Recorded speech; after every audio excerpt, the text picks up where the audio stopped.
Welcome back to hey, it's another year. It's a new year. I've got to say that. Happy New Year. Good Lord, I'd forgotten.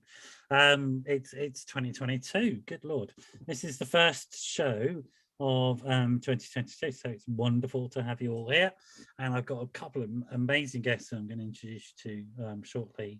Yossi and Tyler from Right to Speak, which is a spoken poetry educational support service, and we're going to learn more about them and it in shortly. But welcome, it's great to be back live and direct to you. We got through last year. It was touch and go at times. It was touch and go, and somebody was trying to cancel the end of last year. I seem to remember all the newspapers saying, no, we can't have Christmas, we've all got to die from Omicron. Well, we didn't, and we did. So there you go. That's great. I had a good Christmas. I hope you all did. It's lovely to be here. Yeah, that's enough for me. Just mind you, if you're listening to this on a Wednesday evening, this happens to be Wednesday the 5th of January at 9 p.m. UK time, then it's live. And so it'd be lovely if you joined us. If you listen to it outside of that time or day, it's not live, so don't call me, because it might be early in the morning and you might wake me up. And you might not get a very pleasant version of me if you do that. Talking to me before coffee is always a bad idea, I promise you. Anyway, the number to get hold of us on if you wish to join us is +44 7506 319 745. James will put that up on the various social media platforms that we're beaming out live and direct on, so you can give us a call on that number, or you can drop us a line in any one of the social media platforms. We're on a couple at the moment, I think, Facebook Live and YouTube at the moment. I don't think we're on Periscope anymore because I don't think it exists, but there you go. So do sort of join in, and Tyler was asking about that.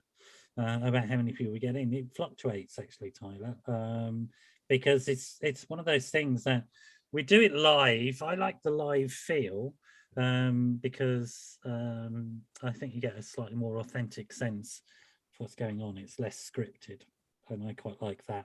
And also, I'm just old-fashioned. I'm still one who believes in sort of live and direct to the folks. And also I come from a theatre background, so I'm sort of much more interested in that type of dynamic.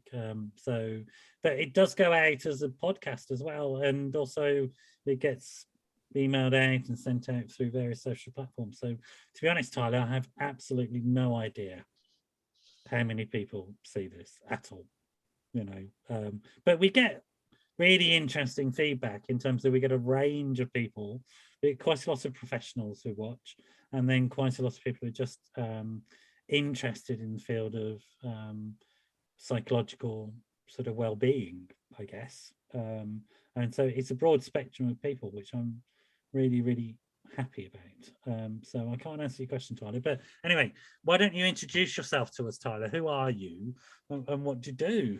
Hello, so I'm Tyler Cunningham. I'm a performing artist and educator, and I am one half of Right to Speak. Great. And Yossi, you're sitting next to him. Hello, yeah, I'm the other half of Right to Speak. I'm also a spoken word poet. I'm a theatre maker, and I'm a youth leader, kind of a producer of projects for young people. And together we run Right to Speak, and we do spoken word workshops and projects with young people and adults, and everyone who will engage with us and wants to do some spoken word.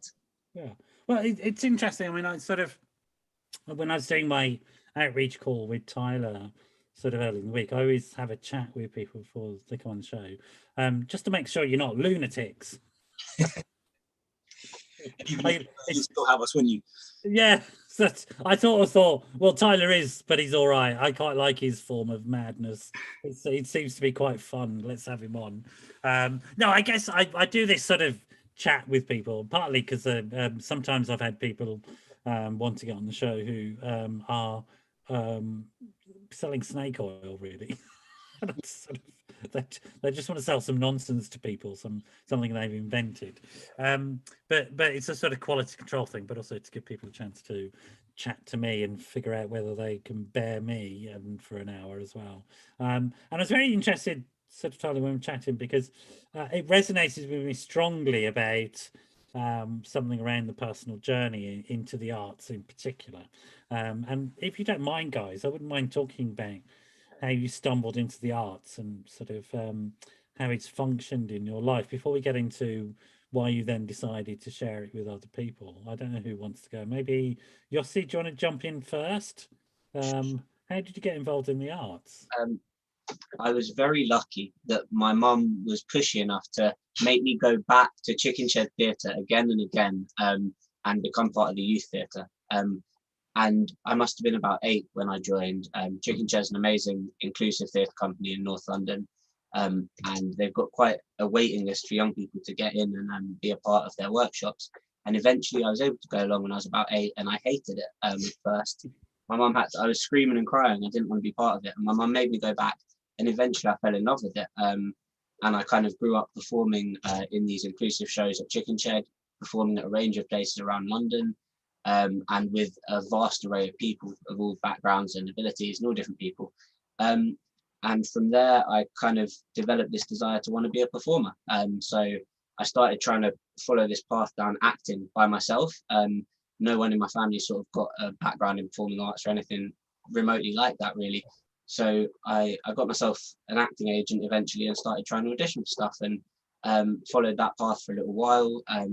Did a foundation degree at drama school, which was really interesting, after doing a BTEC performing arts at Chicken Shed, which was amazing. And I studied performance, and then eventually discovered something called spoken word poetry. I'd always written lyrics in school as a child. I wrote rap, but I was a small white kid with a lisp, so my rapping career didn't really pick up at age 12, 13. But in my early 20s, I sort of found my pen as a poet, doing something called spoken word. And I started performing spoken word all around London, and there's a really lively community of people connected around spoken word. And I fell in love with that art form, and me and Tyler started running workshops using that art form to give other people a chance to express their voice. And since then, I've sort of explored lots of different avenues of spoken word. I've released an album, like a musical album, accompanied with spoken word.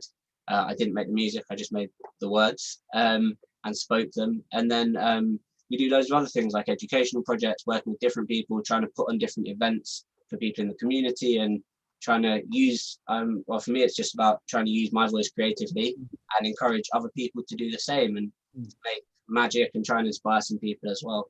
Great. Why did your mum drag you along to theatre then? I don't know. I think she just had a suspicion that it was I don't know.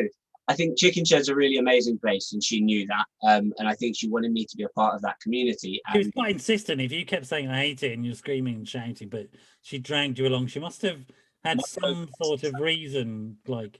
You know what? Chicken Shed's a really incredible community, a really, really special place. I've never seen another community of that scale since, and they taught me some values that I think I really carry into the work I do now. And I think she knew something that was... Were you quite a lonely kid or something like that, or sort of shy or anything like that? I wouldn't say I was lonely or shy, but I was a bit weird, I suppose. I don't know. I was home educated for the not weird, but unusual. Weird is good. I like weird. I'm not against weird. Because I was home educated until I was about 8, 9 years old, and then I started primary school like 1-2 days a week, and then eventually went like full time in like year 5 or 6. Yeah. I had a pretty weird journey through school. What was that like going into school after having been home educated? Was it nice or challenging? It was nice because I got to play football with 30 other boys, and being home educated, it was a small group of kind of mixed ages, and so there weren't, you know, enough young boys for me to run around with, which is what I wanted to do and why I went to school. But other than that, I found it baffling. I found it absolutely confounding, because I went from an environment where we were encouraged to be free and expressive into an environment where you weren't allowed to speak without raising your hand. I know. I remember it very vividly, and I just remember being very confused and quite scared, and feeling like I had to comply with the general atmosphere and get along with what everyone else was doing. It wasn't too long after that your mum took you kicking and screaming to Chicken Shed. It was about the same time, I think. So maybe there was a connection. If she's not here, we can't talk for Show her. me another alternative environment. Yeah, but the chicken shed would have been much freer and much more what you'd been used to Yeah. in terms of being able to be expressive in yourself and stuff like that. So I'm guessing there's a link between those things. That's why she thought, right, I better do something, otherwise my son's gonna implode. It was quite the opposite environment to the primary school. The primary school was quite rough and ready, and yeah, so it was a really opposite environment, and it was good to see those different environments growing up. It's funny. I'm sort of having a parental moment, just thinking about my boy going to school, and sort of the pressures on kids in schools these days are just horrific. I mean, it's absolutely horrific. I can't bear it. The amount of stress he feels about homework and stuff like that. It's just unbearable. I think it's even worse now than it was 15 years ago. When I was in primary school, I think it's getting worse and worse. I feel like in every generation, there's always going to be different challenges, you know, going to school and, you know, family life, whatever it might be. But when you move further and further away from what your parents knew in school and your grandparents knew in school, it becomes harder for your families to even be able to help you with the work that comes home. So yeah, I would agree that 15, 20 years ago it was a very different environment. And interesting, it gets hard to relate between generations. The further the experience of growing up, the harder it gets to relate between different generations. I mean, you lose connections. I've got a 7-year-old nephew, and watching him learning throughout the pandemic on a laptop, was a very interesting experience, and seeing how you know, just how he handles that, and how his mum then has to, you know, monitor him using this, you know, this foreign device in the household. And so it's strange, isn't it? Because I mean, it's almost normal now. Like my boy sort of had to take a day off because of Omicron and all that sort of stuff and isolation periods, and he's just straight onto the online classroom service, and that's become so normalized. I mean, I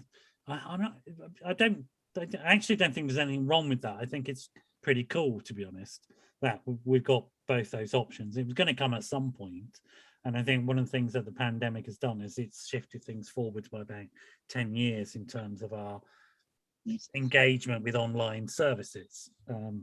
I feel like a fuddy-duddy saying it, but I think it's terrifying. I think it's got some really potentially dangerous sides to it, and you know, it's big business. It's huge business. Education technology is it's big business, and I don't know whether it's being pushed forward for corporate gain or for the best interests of our young people. It's an interesting point, but there's also other points that, like this, that which go like I'm in terms of my practice as a therapist or my businesses I run in mental health. I support families from a variety of backgrounds, and some of them go to places like Harrow and stuff like that, and they were straight online.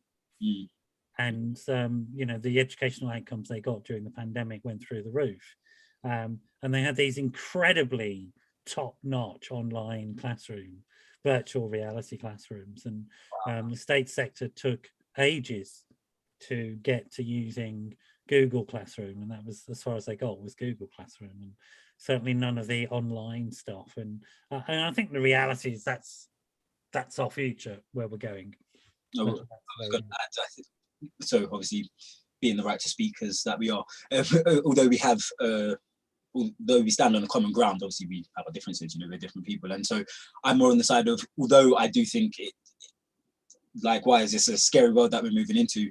So obviously it's not a world that we're familiar with. And this technological age is where the world is going. And so it is going to be useful for our young people to know how to use said devices and be able to learn on them. And also, you know, it broadens the horizons of people that can actually access certain things. So there are some real beauties in it. However, if you're not taught the adverse effects that these devices have on your mental and physical health. Let's come to that. But first I want to get from you, Tyler, why on earth did you get involved in the arts? What a ridiculous thing to do. I know, it's pretending all the time. Getting paid to pretend. It's great. Well, I've always had I've always had the creative juices in my body, I guess. My mum always likes to tell the story, so I can now tell it for her. My sister was maybe about 10 years old, and she used to attend ballet classes at the nursery that I used to go to. I believe she may have gone, no, only I went to that nursery. She was having ballet lessons at the nursery hall that I went to. Yeah. My mum took me with her at age 3 to go and pick her up from her ballet class, and I just walked to the front of the class. I started dancing, and that's basically Really? yeah. That's awesome. What a fantastic story. I have no recollection of this, of course, but that, according to my mum, that's kind of where I started. And so throughout school, I was always a part of the performing artsy sort of groups. I was always a part of the dance classes. You know, when external dance facilitators came in, I would always, you know, sign up to those classes. It's just natural for me, and just the community that I come from, we're big lovers of music and dancing, and so it kind of just went hand in hand for me. So throughout school, you know, I pursued the more of the creative stuff, but I also really loved football. And so I played football for a long time, just, you know, kicking about in school as you do. I played for Spurs for a little while. For roughly about a year. But then I met somebody that introduced me to a performing arts school, Platinum Performing Arts, in Edmonton on Silver Street, North London. And just something about that it just stole me. Stole your heart. It really did. The performing arts stole your heart. It like the glitz and glam of it all, and not even just that part, the community aspect of it as well, being around other young people who enjoyed doing those same things. It just became like home, and the people that I was introduced to that run the company, Nina, who's the director and founder of Platinum, she's really family orientated, and she just, you know, and she just takes you under her wing and really gave me something worth focusing on. You know, everyone goes through whatever they go through in life, and having someone to focus your attention and people that are going to support you to do that are very important. And Platinum was that for me for a very long time. So I joined there when I was 14. I was there until I was there for like 2 or 3 years, 16, 17-ish. I was going through a lot of other stuff in my life. And that other stuff sort of feels quite big, even though you're sort of stuff. You don't have to go into it, but I'm just sort of imagining. Of course, I can touch on it very slightly. I had a very ill sister at the time who was going through lots of medical treatment, was in and out of hospital. Yeah. So that had an effect on me, of course. And just general family life, you know, just growing up and being an adolescent, you know, hormones running everywhere and all sorts happening. And so, yeah, being at Platinum really gave me somewhere to hone in, and still I wasn't even the most fantastic people there either, you know. Again, everyone's got their stuff going on, but it gave me somewhere to call home, and that was, you know, that was amazing for me. So moving on from that, a friend actually at Platinum, my good friend Nabs, he introduced me to the Chicken Shed Theatre, which is somewhere where his mum took him. Also, Yossi, also known as Nabi. They knew each other separately from our relationship, and so it was really weird when we all found out that we knew each other. So I started the Chicken Shed Theatre in 2013, I believe, which is where I met Yossi. He was in the year above me when I started, and yeah, we were just, you know, we became mates. And we just did what we did, and then, like Yossi said, there came this one time where we were at a gathering, and he started performing some of the stuff that he'd written, and that's where his journey started. And so Yossi he's the professional poet out of the two of us. For me, I've always written. You are, you know, you get commission for your work. You're a professional poet in my eyes, anyway. And so many of the people that we work with, he's a professional poet, and he's bloody brilliant at it. So for me, I always wrote. I mean, my mum was even mentioning today the letters that I used to write to the teachers at school when I felt like I was being when I felt like the system was against me, so to speak. I would always write a letter to the teachers explaining why I thought they were wrong, why I was wrong, what I think should be done about it. And so I've always just had this knack for writing and expressing myself through writing. I would often, you know, write little diary entries, just telling the page how I felt about things. Mm. So I often don't perform my poetry as Yossi does. Yossi performs his poetry a lot more than I do. Sometimes I just write to clear my head. And so when we both realized we enjoyed writing and speaking to people and wanting to make a difference, that's when we came together and decided that Right to Speak was something that we'd like to embark on together. And yeah, it's been.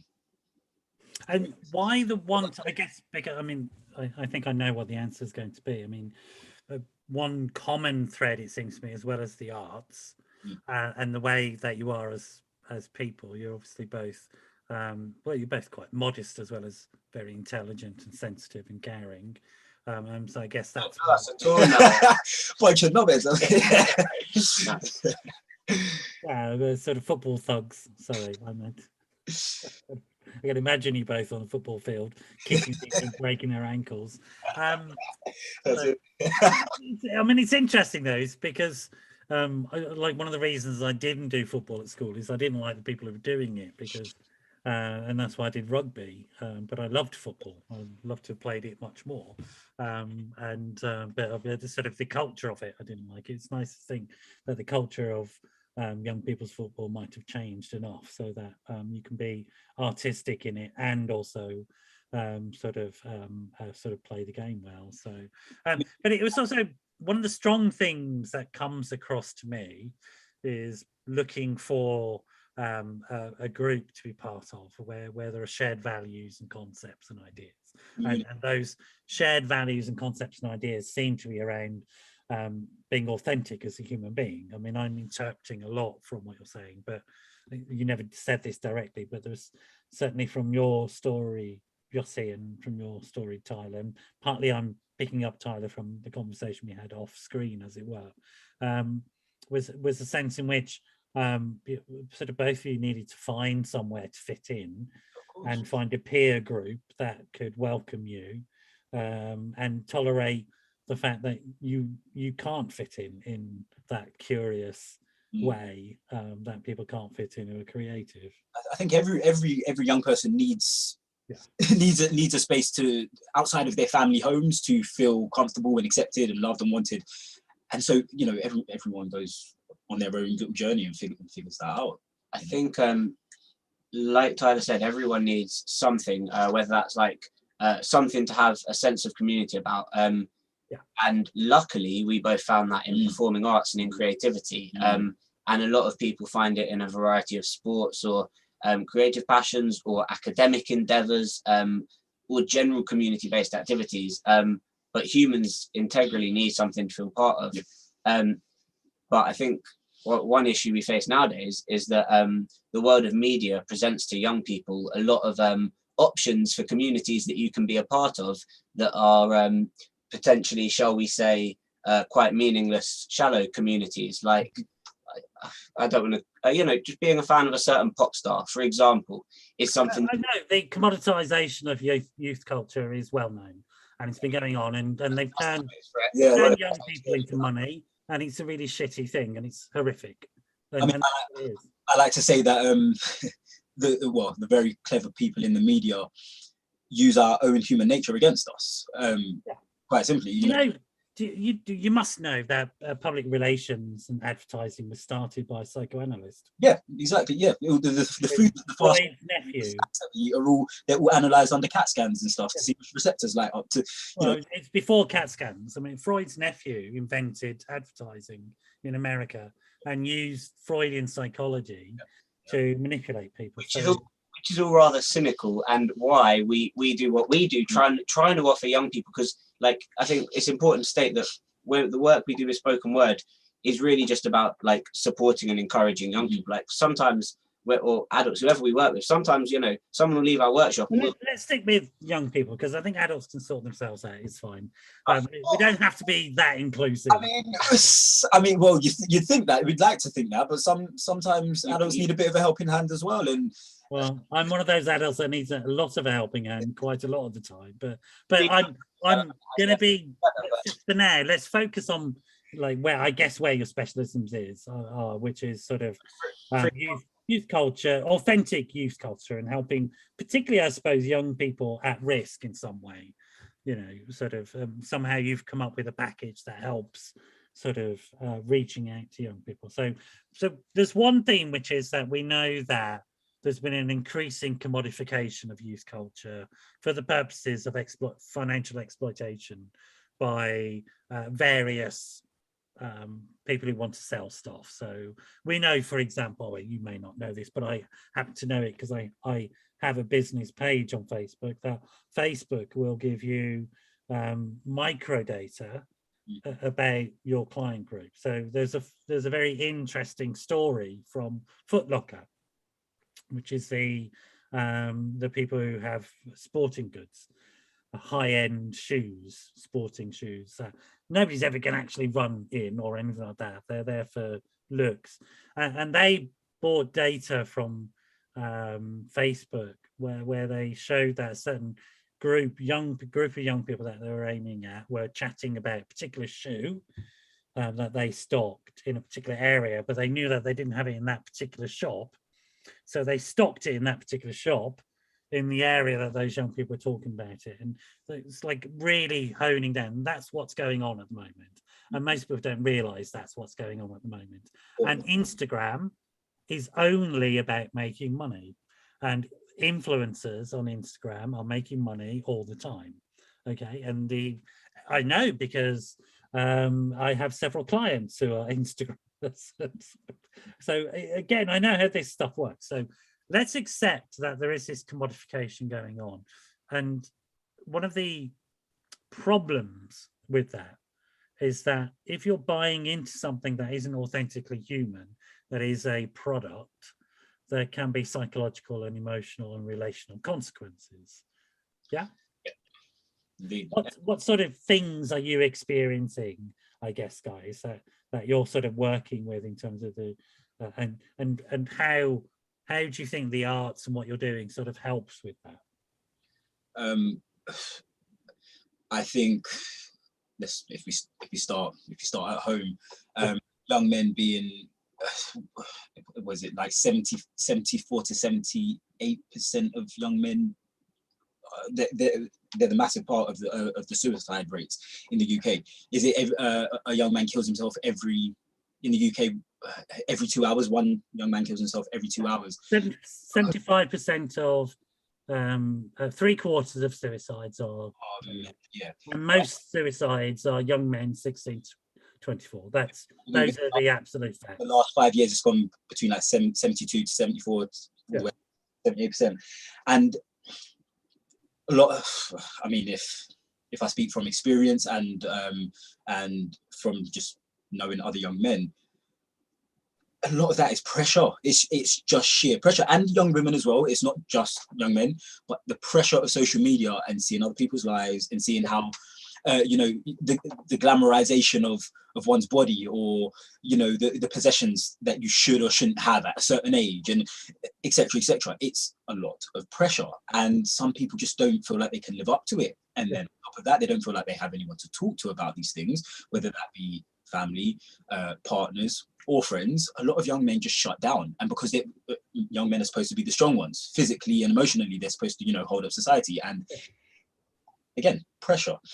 So I think creating spaces for all young people alike, just to be able to talk about what it is that's on their minds, what's plaguing them at that point in time, is just so important. We're all a part of the rat race, okay? But being able to talk about it, whether that's to your mate or to the page, is really damn helpful.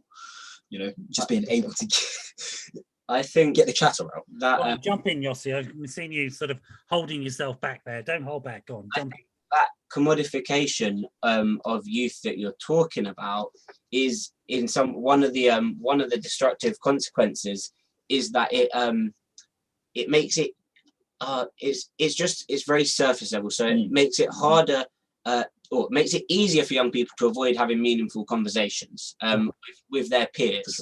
And I think for a lot of young people, this is something I found in school, and I see and hear from young people today that are in school, is like young people go through emotional roller coasters on a daily, weekly basis. But there is no space for them to express that.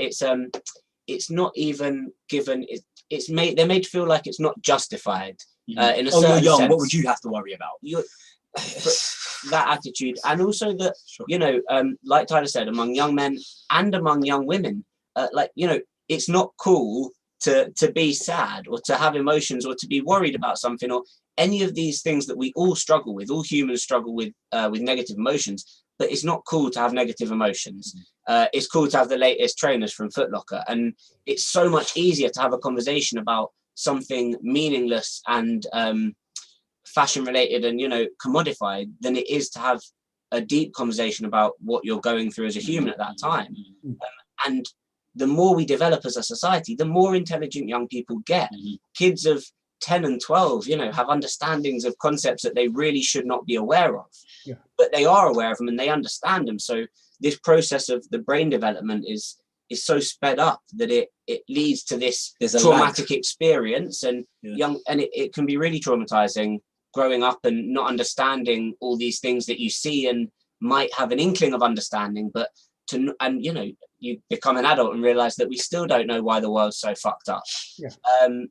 But going through that as a child and then being in an environment where it's not cool to have emotions, and even the teachers, the leaders of your system, aren't allowed to display emotion. I've worked in schools as a teacher. You're told to be emotionless and not to befriend the children and to be a brick wall. And if we show our young people that, inspiration is a pyramid is a line from one of my poems. And if that's what we show young people, and that's how our political leaders are, and that's the idea we give young people, that you need to be stone cold and logical and like this, and this isn't how young people are. Young people are meant to play and explore in whatever environment draws them to it. What does the arts offer in that, do you think? Well, for me, it's like so many things. I always say performing arts is a massive umbrella. There are so many different things that you can do within the arts, and so I feel like there's, maybe this is wishful thinking, but I feel like the performing arts has a place for everyone. It really does. Whether you're musical, whether you're more imaginative and you want to get into acting and things like that, whether you're someone that's interested in lighting or sound design or and then you extend the term art to include things like climbing and different disciplines, and just then using your body in different ways. And the art of having a family is another sort of art, creating people and bringing them up, all of those sorts of things. There's so many things. One thing that makes it stand out as a useful tool for people to grow and explore these things is that it's fun and it's interesting, and it's not it doesn't feel like work, it doesn't feel like therapy. It can feel quite natural, but it can be therapeutic. And I think you can make it your own in a fun way. You can really make it your own. As we both have, we came from places that really helped us come into ourselves. And now, I've always said to Nina from Platinum that she's one of my biggest idols. Like, she went to the same school that I did, lived in the same area that I grew up in, had adversities in her life as well, but did it stop her? No. She still pushed through, and she's got this fantastic company, and same with Yossi and us both going to Chicken Shed. We both found places to be, and now we want to take what those people have taught us and be able to give it back out. And how can you describe, like, for yourselves individually, have you being involved in the arts sort of helped you, as it were, only as human beings, I guess? Only today I was feeling like shit. And I haven't done much creative stuff in a few weeks because it's been Christmas and it's sort of been family orientated and time to relax and not work. But for me, like, without creativity, I don't feel great. Today I was feeling really not good, feeling really stressed out and really frustrated with myself and a bit down. And I started writing just simply how I was feeling. And after about 5 minutes, I felt better. I felt lighter again. And for me, that's what it gives me. It's exciting as well, all the way from that, being able to like support your own well-being just by writing something, and then you feel a bit better because you've got it out to a piece of paper which listens and doesn't argue with you or anything, all the way to being able to perform to dozens or hundreds of people and being able to share that incredible electric energy on stage with people. It's just gives me enjoyment. Likewise. What's better for you, Tyler? I wasn't feeling fantastic yesterday and a couple of days before.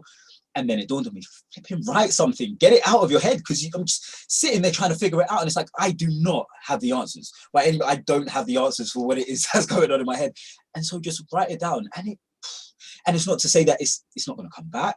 It's not to say that I won't find a resolution to what it is that's going on. However, just seeing what it is and being able to remove it, put it somewhere else, it's really soothing. And for the arts as well, for me, like most other things in the world, whether that's watching a movie, whether that's, you know, enjoying going to Comic-Con and things of that sort, sports, all of that sort of thing, being in the arts is an escape. It's a release. It's a way to take away from the daily life and, you know, portray a different character and be somebody else for a short while. And it also gives us something to connect over. So it's like connected escapism. You can escape with 4 of your friends or with 100 other people into a wonderland on stage. So I'm a professional actor, and I work with a lot of different people. Like often, like some days I will go on set and I'll be working with 4 or 5 new people. You know, there's the staple cast, but then you'll be working with new people here and there, and you don't know these people, you know, but we all have this common love for what it is that we do. And, you know, and it doesn't matter who we are outside of our work environments. When we step on set and we are our characters, we all gel and we all become one. And there's something really amazing about that, just being able to, you know, just have that common feeling of like, you know, that escapism, that fantasy world that you can create within the arts is amazing. When you tell a story through dance and physical movement, and everybody on stage is telling that same story, it really unites people.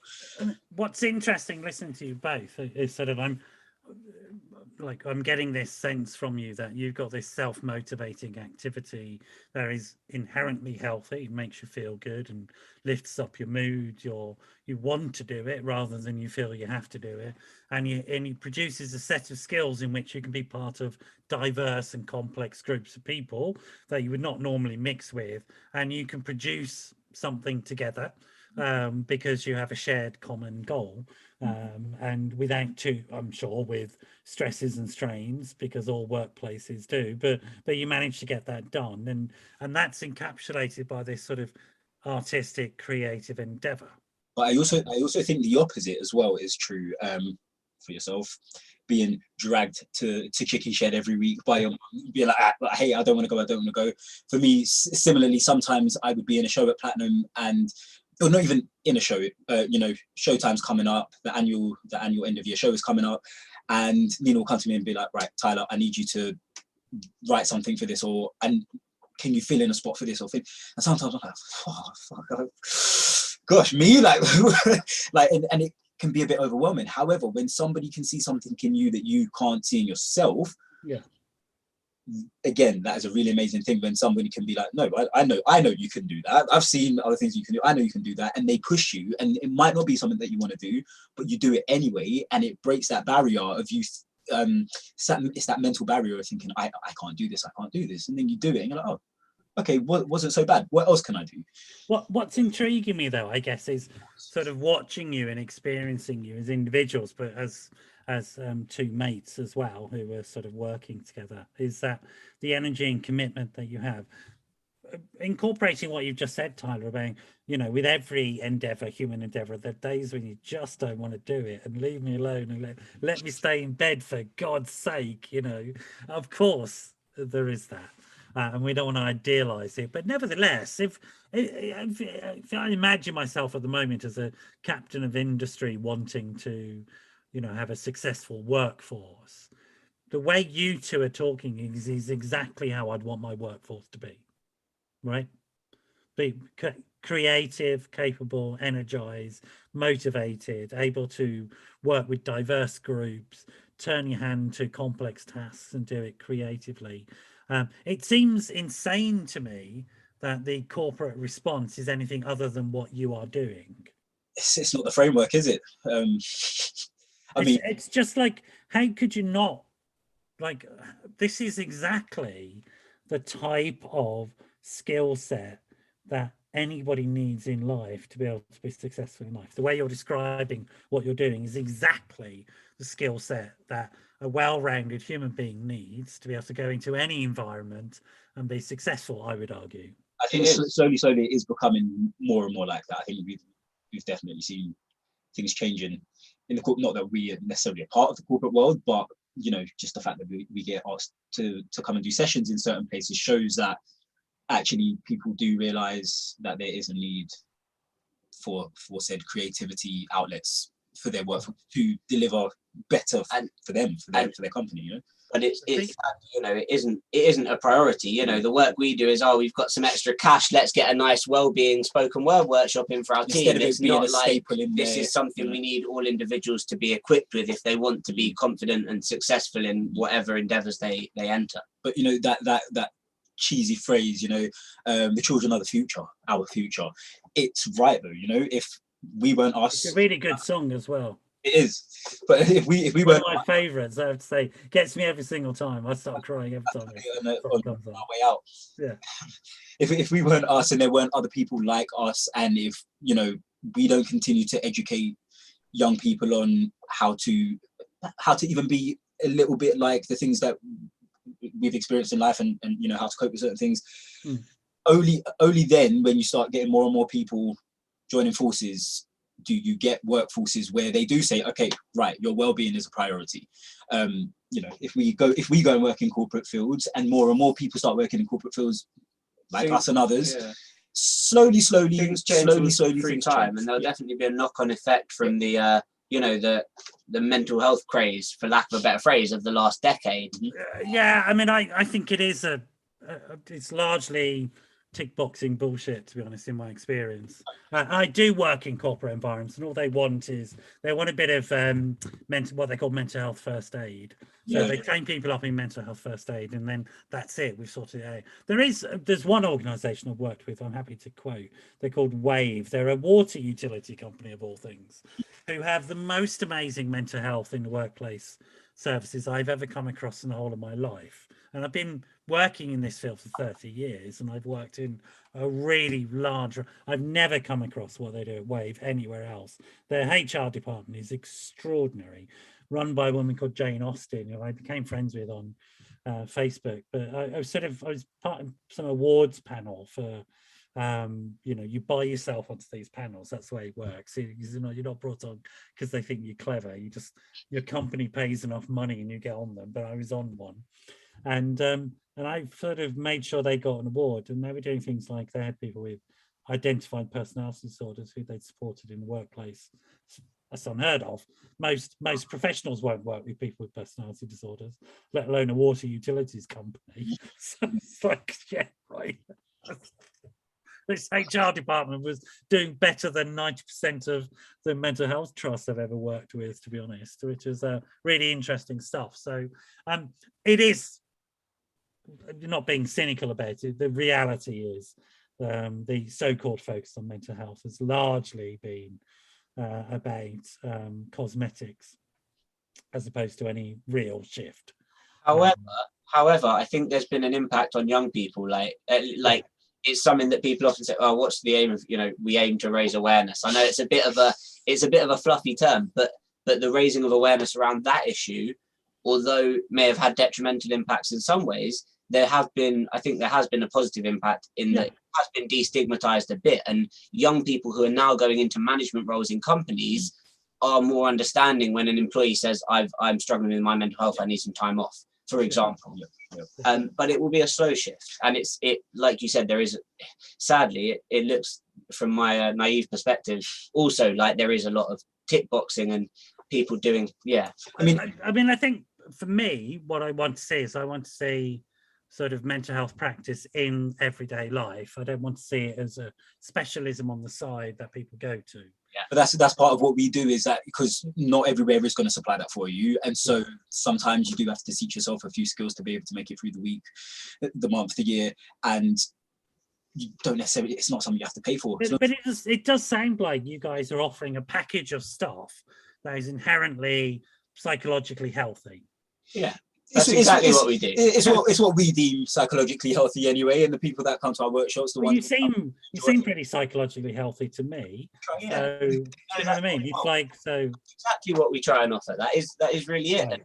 I encourage people, whether you find that through a creative endeavor like ours, or whether you find that in a rock climbing gym, or in an art studio, or in a dance class, you know, or on a football pitch. I encourage people to find their passions, and they all go together. You know, whether it be in something mentally like doing some creative writing, or something physically like going and having a climb, or just doing whatever exercise is right for you. They all go together, and so one doesn't even trump the other. People need to find the. We just offer some encouragement and a supportive people. You know, we are supportive. We create a supportive environment, and we give people the push in the right direction. And that's what young people need sometimes. Interestingly, also, you've been very successful. So let's get into what you've actually do offer, what you have achieved, and the sort of things that you have done. So take me through. We've heard a lot about you as individuals, and you know, your James will tell you this when you see him after the show, but he was saying to me before the show, these two look amazing. I'm really interested. I'm really looking forward to this show. And he's right. You are really amazing people. You're really interesting people. And I'm quite excited because it reminds me of sort of, which is a long time ago when I was sort of your age and dinosaurs are still sort of circling the earth and things like that. It's before the meteor hit. But similarly, I was involved in this sort of stuff, and then I went on to become a dinosaur myself, unfortunately. But there you go. But it's sort of really interesting what you sort of your personal journeys and who you are as human beings. But tell me about Right to Speak and what you actually do. What do you sort of offer in terms of, and who have you worked with so far, and what sort of things have you done? So we do workshops, which are, you know, sessions, educational sessions where you will meet in person, and now we do it on Zoom as well since the last 18 months or so. But we do workshops and projects, so where we work with the same group of people for kind of an ongoing series of workshops. What's the difference between a workshop and a performance for people who don't know? A workshop is either on Zoom or in person. It's an informal session where a group of people who may or may not know each other at the start come together with a facilitator or two facilitators, me and Tyler, and we lead a session where what people. On earth is a facilitator? Come on, you're using all these words that come naturally to you. You've done the BTEC. Most people haven't. All right, so leader. Somebody who's who's coming with some information that they can. So what's the difference between a facilitator and a teacher, or a really teacher and a boss? What's the differences and similarities? In my eyes, you know, it's just we're talking technicalities here, because the real thing is to see how we work in real life. But technically, like, you know, a facilitator. So we're encouraging people and supporting people to do things which are totally already within them. And we're doing it in an open way. We're not trying to push anyone or force anyone to do anything. You know, we're doing it in a flexible way, which is group led. So whoever is in our session, we give them some ideas and we see what they want to run with, and whatever inspires them will be the direction that the session goes in. Whereas a facilitator sounds like a facilitator is trying to bring something out of somebody. Yes, we're trying to help. Like we're not teachers teaching equations. Right. So you're not trying to put something in. We're not just you're going to learn and raise it out. Draw out young people's creativity and their inspiration and their thinking about the world around them. People get to know each other and themselves. Yeah, often, and you know, we were speaking about it before. Often people don't speak up about their problems as well, because they don't think that anybody else is going to understand them. Often we'll be in a workshop and people are like, no, I really don't want to share what I've written. I really don't want to share, because they feel insecure about what it is. However, they read, someone else reads, and it's like, oh my God. And we realise our shared humanity. We all actually feel the same. It doesn't matter whether we done. Basically, we are very similar. We aren't that complicated human beings. No, like a few years ago. We all have exactly the same fears when it comes to it. Exactly. It doesn't matter where you come from, what part of the earth you come from. Teenagers, toddlers are always going to be toddlers, and elders are always going to be elders. We're all going to experience different things, but like you said, we've all got the same fears and the same dreams, and that's something that you discover really obviously. It becomes evident when you do a spoken word workshop and you sort of talk about some simple things that are personal to you. And we've done this with like all sorts of people. So we So start. you're using these tools, which is getting people to write poetry, to connect with something inside that individual, which they share, and then they discover by sharing it that actually they're not alone in feeling that stuff, that other people are feeling it, and they find a connection with other human beings. So there's a sense in which I guess you're encouraging people to be vulnerable and open up a little bit. 100%. And when you say we're doing that through poetry, poetry for us is whatever people want to write. It's not stuck to the traditional formats that people might know of poetry to be. It really is whatever creative writing. It's not necessarily a haiku. You can use more than 5 syllables and 3 lines and all that sort of stuff. It's much freer than that. Some people might consider, like some people write what might be more like a monologue or a stream of consciousness or a song or a speech. Really, it's quite open. But like you said, it's about supporting people in a safe space to be vulnerable and recognize those things together. And yeah, we've done this with loads of people. We started in 2017 in a primary school in Tottenham. That was the first workshop we did. And after, we kind of went, oh my gosh, like look at, like that's nothing. I know Tottenham, mate, and I know primary schools in Tottenham. Well, but like, you're still alive after going to a primary school in Tottenham. That's bloody impressive. Well, that's where we started. So that's, you know, that's we're used to working with people who might. I live in Stoke Newington, so I used to live in Tottenham. I used to live on Phillip Lane. So seriously, man. You know, I'm from Edmonton myself, and so growing up, exactly what I'm talking about. In around said environments, you know, one, we know what it's like to be a part of these environments, and again, that's why I say Nina's such an inspiration for me, because like she came from the same place that I did, and she's done such amazing work, you know. But yeah, working with these young people, and one seeing what they can produce that is just not like what they do in school on a normal day. And then, like I'd said to you in our previous channel, some of the facilitators that they usually have, or teachers, or you know, youth support, you know, whatever roles they have, often these people mind controllers. So some of them are really lovely people as well, but they I'm sorry, I'm teasing. That's really bad. I'm really shouldn't do that. They're a both, but the ones that really do want to help often are, you know, they're funneled into the system, and they often then can't do the work that they want to do because they work in said place. But often they don't even know the thoughts and feelings of the young people that they work with, because they don't get the time to be able to speak to these people. And also because the thoughts and feelings of the young people get in the way of the outcomes and goals that they've got. Exactly. But if you make the thoughts and feelings of the young people your actual outcomes and goals, which is what it seems to me you're doing, then that's got to be a positive thing. We need you to help us write our summaries for our website. No, you're helping us sum it up very well. But yeah, so like we started doing it in a primary school in Tottenham. They were our first workshops, and since then we've worked in quite a variety of settings. It's fair to say we're quite proud of some of the places we've taken it. Well, tell us some of the places. Go on. I mean, be proud. Go on, show it. Recently, so a few years ago we received Arts Council England funding to I just want to stop you there. Now, it's like, this is unheard of. Absolutely unheard of, to get money from the Arts Council. It's like, talk about blood from a stone. The Arts Council only give money to the National Theatre these days. I mean, they're an absolute waste of space. They give no money to anybody else. They completely failed in their task, which is to promote the arts, right? And that you two managed to get money out of the Arts Council is absolutely unbelievable. I have to, I mean, look, so yeah, I did an Arts Council. Well, and you're going to defend the Arts Council, I suppose you have to, given that they give you money. I mean, I did an application and we got it, and I was able to pay myself and Tyler to do all this amazing work with young people. And in fact, that first project, so it was a multi-partnership project with an organisation called Counterpoint Arts, who do arts with refugees and migrants. It was also partnered with the Hive, Catch 22, which is a young people's service in Camden. And we partnered with the British Red Cross.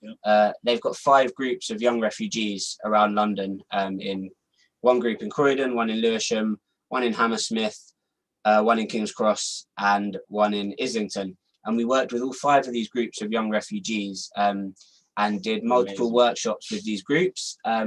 And we also worked with an organisation called Young Roots, and we worked with all these different groups of young people, most of whom were refugees, hadn't been in the country long at all, many of whom had very small amounts of English. Some were struggling with their mental health. There was a range of young people who were, in the title of the application, it says marginalised young people, which is a horrible term, but it means, you know, young people who face challenges, which is all young people, but young people who face particularly hard challenges. And we did this project working with them, which led to an event where some of these young people came and shared the stuff they'd been creating, and we made films sharing their voices and stories. Do check those out on our website when you get the chance. They're really inspirational, these young people. Yeah. And that was beautiful. We had these for example, a young Muslim woman talking about how she wanted to dance and play football, and that wasn't what was expected of her, but she could be whoever she wanted to be. And it was a really valuable space that we gave those young people. And that was kind of kicked us a kickstart into believing, you know, we can do this. We can work with large groups of people and big organisations and deliver worthwhile work. So since then, we've gone on to deliver workshops for Thrive London and the Greater London Authority through the Mayor of London. We've worked with wide groups of people through them as part of their World Mental Health Day activities. And we've also done workshops for their staff, working with them. We've worked with... And I sort of wouldn't mind adding this a little bit. It's not that you're doing this stuff, you're doing what you do, which is authentic, honest, real work with people. You know, you haven't sold out, you haven't got a package, a corporate package, which will tick everybody else's boxes. You're bringing genuine arts and creativity into people's lives and genuinely valuing those young people's experiences. So bloody well done, both of you, for not selling out, you know, and taking something genuinely important into people's lives. So bloody well done. People are important. Life is about people in my eyes anyway. And so being able to, you know, spread out and just a little caveat, I don't know if you was about to mention it, but we've been working with Essex University in conjunction with Lakeside Theatre. And so with that was primarily happening across the pandemic. And so it was annoying that we couldn't work with people in person. However, it did allow us to reach more people across the globe. We worked with people in the Mediterranean, in South America, etc. And again, being able to work with people who aren't even in the same place as us, but still have a shared common experience of just being alive and what it means to be a human. And it's funny, I remember talking to you about Essex, because that's where I went as an undergraduate, and they kicked me out, quite rightly too. I did kick me out. And that's where I started my trade in theatre. It was it was then called the Theatre Underground. It tells you how things change. It's now called Lakeside Theatre, which sounds a lot nicer. Wow. So it's actually, the theatre is underground and goes underneath the water. It's a beautiful theatre. It's an amazing rake on it, and sort of beautiful sort of theatre to work in great space. Good to see that they're still doing sort of some interesting work. Sorry? Essex University are amazing. We've worked with them in a few different capacities. They provide as much as possible, it seems, for their young people. Yeah. But it's a really revolting architecturally. They've got to do something. I mean, I remember them saying rather pretentiously when I went round to look at it as an undergraduate, saying, "Oh, it's based upon an Italian hillside village." And I went, "You what? What Italian hillside village looks this fucking ugly?" This horrible white concrete monstrosity. Anyway, but it's Wivenhoe Park is a beautiful place. Unfortunately, the university sort of destroyed it a little bit, but there you go.